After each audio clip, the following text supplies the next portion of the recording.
अरुण नाम का एक व्यक्ति कुछ साल पहले अपने परिवार के साथ मुंबई में फ्लैट में शिफ्ट हुआ था। ये फ्लैट एक पुरानी इमारत में था जहाँ किराया बहुत कम था।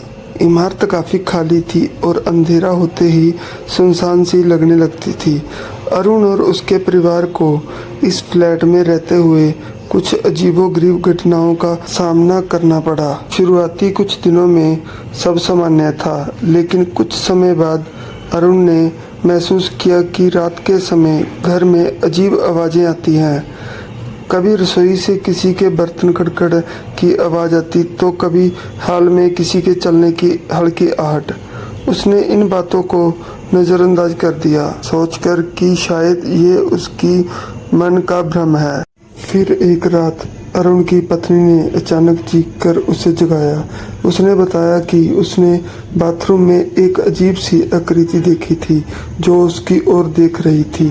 अरुण ने बाथरूम की लाइट जगाई, लेकिन वहाँ कुछ भी नहीं था।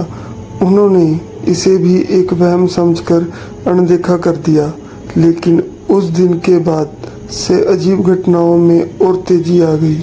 रात को बच्चों के कमरे में अक्सर खिलौने अपने आप चलने लगते और उनके गिरने की आवाज़ आने लगी। टीवी अपने आप चालू और बंद हो जाता था और कभी कभी बिना किसी कारण के लाइट्स झपकने लगती। अरुण ने आखिरकार एक स्थानीय पंडित को बुलाने का फैसला किया जो इन चीज़ों के बारे में जानकारी रखता था। पंडित ने फ्लैट की पूरी जांच की और बताया कि इस जगह पर एक आत्मा का साया है।